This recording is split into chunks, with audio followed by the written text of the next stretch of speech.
এই কুকুরটিকে ডগ ফুডের জায়গায় ডিমের অমলেট দেওয়া হয়, যেটি কুকুরটির খুব ভালো লাগে। এর পরের দিন কুকুর যখন খাবার জন্য আসে তখন তাকে চাউমিন দেওয়া হয়। এই জন্য কুকুরটি আস্তে আস্তে জাঙ্ক ফুডের দিবানা হয়ে যায়। এখন পপকর্ন আর পিজা কুকুরটির ফেভারিট খাবার ছিল, কিন্তু তার পরের দিন কুকুরটির প্লেটে সবজি দেওয়া হয়। ওটি খাওয়া মাত্রই মুখ থেকে বার করে দেয়, কারণ এটির টেস্ট খারাপ ছিল।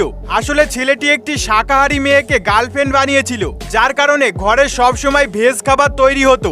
এই কুকুরটির সবজিতে ঘৃণা চলে এসেছিল। তার পরের দিন তার মালিক অনেক বেশি জাঙ্ক ফুড নিয়ে আসে, কারণ তার গার্লফ্রেন্ডের সাথে তার ব্রেকআপ হয়ে যায়। কুকুরটি খুব মজার সাথে জাঙ্ক ফুড খেতে থাকে। যখন কুকুরটি তার মালিককে উদাস দেখে যে হাতে পাতা নিয়ে বসেছিল, কুকুরটি ওই পাতাটি নিয়ে দৌড় মেরে বাইরে চলে আসে, যেখানে তার মালিকের গার্লফ্রেন্ডকে দেখেছিল। কুকুরটি সাথে সাথে মেয়েটির কাছে যায় আর পাতাটি দিয়ে দেয়। এমনকি তার মালিক ওখানে চলে আসে আর আবারও দুজনা এক হয়ে যায়। কুকুরটির জন্য একটি লাইক তো দেওয়াই চলে।